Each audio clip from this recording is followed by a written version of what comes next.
za besedo. Moja naloga je, da v uvod v tale simpozij na kratko predstavim letošnji socialni teden, ki se je tudi odvijal okoli vsebine dela oziroma, če malo širše izhajamo iz tega, da kar smo zapisali že v prejšnjih letih, da bomo na enem od socialnih tednov odprli področje kariere. V kratkem bom najprej predstavil izhodišča socialnega tedna, potem pa bom podal en svoj, bi rekel, malo subjektiven pogled na določene ugotovitve na dogodkih, ki bo na nek način vezan na temo današnjega simpozija. To se pravi, vsebina socialnega tedna je precej širša, ampak mislim, da se imamo vzeti časa za to, da bi preveč na široko šli čez vse vsebine. To se pravi, v že samih izhodiščih socialnega tedna, ki smo jih zapisali že v prejšnjih letih področje dela, smo izpostavili, da čutimo velike težave, izzive v veliki normiranosti določenih poklicev, da čutimo izziv v tem, da izobraževalni sistem mladih ne opremlja z ustreznim naborom kompetenc, čutimo tudi nestimulativno okolje za zaposlovanje v javnem sektorju in kot mogoče tako splošno ugotovitev, da so tudi v naši državi zelo visoko obdavčeni stroški dela.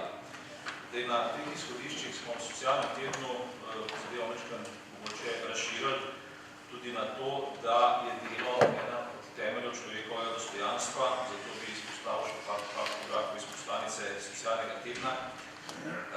To se pravi, osnovni poudarek je bil, da smo priča hitrim spremembam, kar sta že moja predgovorca oba izpostavila, ki so pač zaprožene v nekem izrazu četrte industrijske revolucije, da smo kot družba postavljeni pred izzive, da oblikujemo trajnostno okolje, da smo kot družba izpostavljeni pred izzivom, kako poskrbeti za ustrezno formacijo mladih, ki ni samo formacija za področje znanja, ampak tudi širše, in da smo tudi kot družba pred izzivom, da bomo morali zaradi teh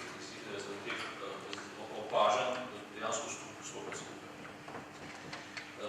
Če samo kratko, socialni teden je bil zaokrožen nekih 10-30 dogodkih, imamo video zapise in kolumne, ki dajo neko sliko, tako da so vsem vabim, da sledite temu vsebinam še naprej izven tega simpozija.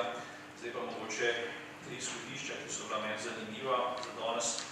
Socialni teden se je navezal tudi na neka dogajanja pred stoletjem, ko smo pač izvedli projekt spomina na velikega Slovenca Janeza Evangelista Kreka. Ne bom se zdaj o njem predeljeval, oziroma predstavljal, ampak izziv, ki se mi je postavil skozi to raziskovanje te osebnosti, je ta, da se v mnogo čem obdobje tistega časa, srečujeta, ne bom rekel, da smo podobni, ampak srečujeta. To je čas, ko se je začela zelo intenzivna industrializacija, z ene take personalne proizvodne, na nek način globalne proizvodne se je začela masovna proizvodnja. V času takrat do zdaj so se med celinami, so se med določenimi regijami postavile meje, ki pa v zadnjem času izginjajo, kar pomeni, da se svet na tak način, Slovenija vrača v neko širšo regijo, kot je bila recimo pred 100 leti v času Avstro-Ogrske. To je nek izziv. Značilno za tisti čas je bil razmah komunikacij, čeprav na posebnem na drugačni ravni, kot je zdaj, fizična komunikacija, zdaj virtualna komunikacija in to marsikoga izziva. Potem je rekel, da se je v tistih časih del slovenskega prebivalstva srečal z novim stanjem, oziroma skoraj kmetih, ki so dobili v upravljanje svoje kmetije, ki so znali kmetovati, ne pa upravljati, recimo v tem času, zdaj marsikdo, ki dobil upravljanje svoje delo v obliki nekega podjetništva s tem delom, s tem upravljanjem ne zna, razpolagati ustrezno. In posledica, tako takrat kot danes, je to, da kakšen posameznik, naš ključno Slovenc, išče priložnost drugje in spet se ponavlja podobna zgodba, da odhaja esenca naroda. Takrat so bili to najmočnejši kritično ljudje, zdaj so pa tisti, ki so najbolj izobraženi. Mogoče razlika ta, da v to izobrazbo tudi država precej vlaga, če je mogoče v zdravje posameznikov v 100 letih ni to, 100 let nazaj ni to vlaga. Da je dejansko nekaj zaskrbljujočega v tem. Na to bi navezal kar takoj moje drugo izhodišče, ki sem si ga izbral za razmislek, da je odgovor na te izzive pač v formaciji mladih, ki smo že oba kolega izpostavljali, tako simpozij vezan na to pogled na stanje mladih znotraj te družbe, ki jo živimo. Zdaj, da bi mladi v tej družbi uspešni, to mislim, da vsi ugotavljamo, da ni dovolj, da so uspešni samo v formalnem izobraževanju. Sodobni delodajalec razume, da je v procesu iskanja dela zaposlitve v bistvu izobrazbo samo potreben pogoj, pa tega je zadostno so neke veščine, pri čemer so le veščine v upravljanju znanja, ampak so tudi tako imenovane mehke veščine, tisto, ki temelji na vrednotnem sistemu, ki pa v izobraževanju in vertikali nima ustrezno zastopanost, kot da ni eno izmisleka, pa eno pričakovanje za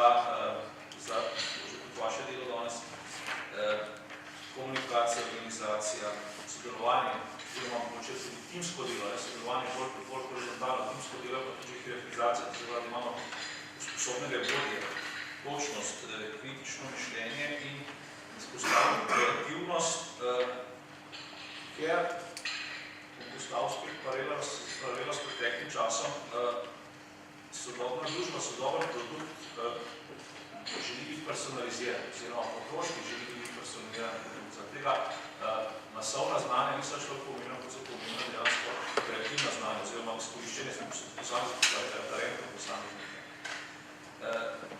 Bom se dotaknil,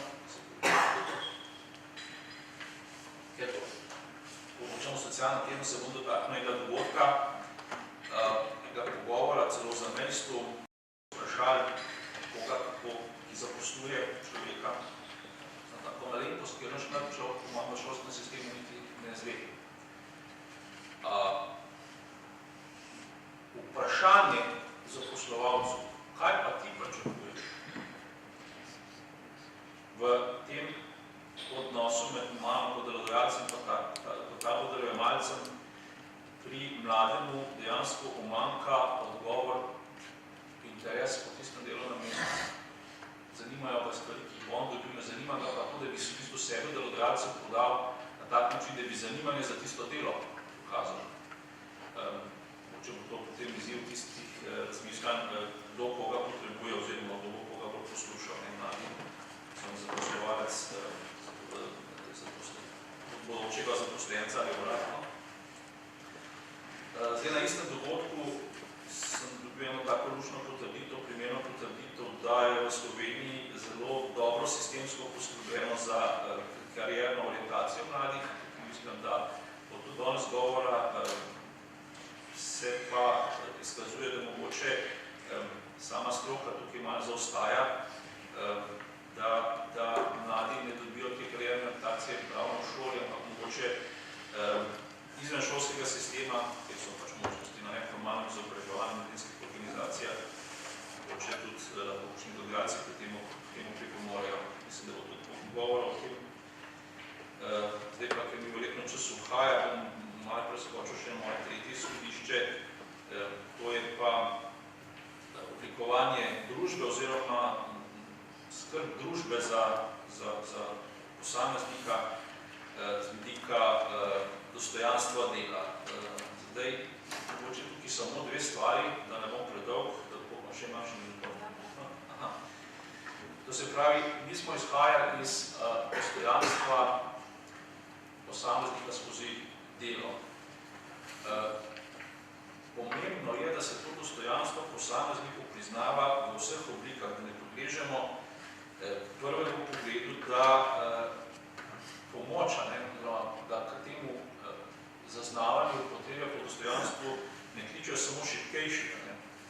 seveda šibkejši potrebujejo kot delojemalci neko spoštovanje, da so za delo pravično plačani, da se mogoče vrnem k tistem zgodovinskem pogledu, da ni plača miloščina, ampak je pravica.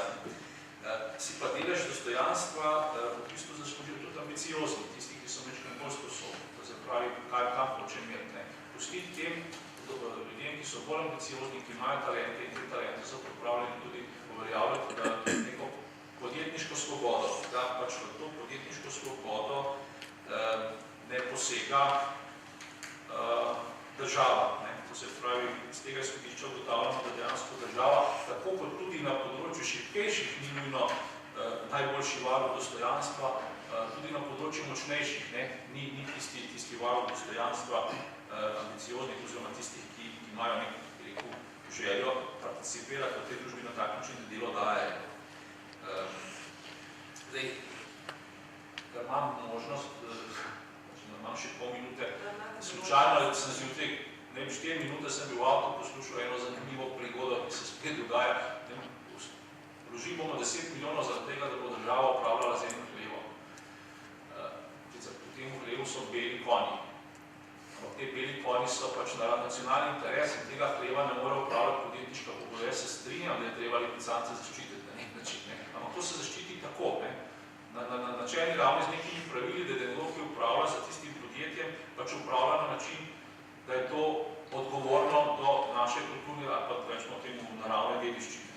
Ampak ne pa, da ustanoviš podjetje zaradi tega, da je to državno podjetje, ki upravlja za hlevom z belimi konji.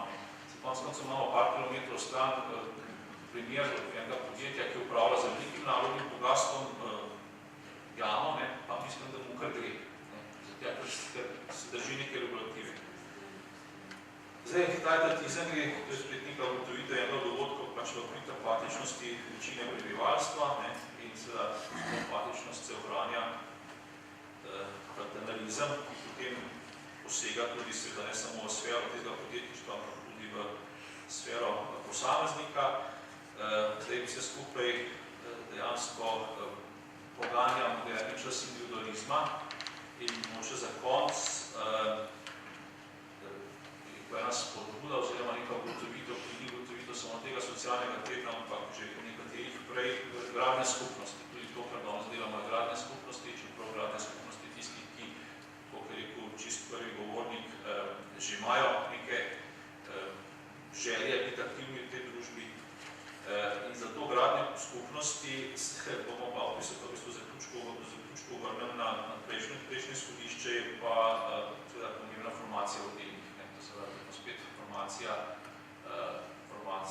pri mladih, da se pri njihovi izobraževanju oziroma vzgoji letajo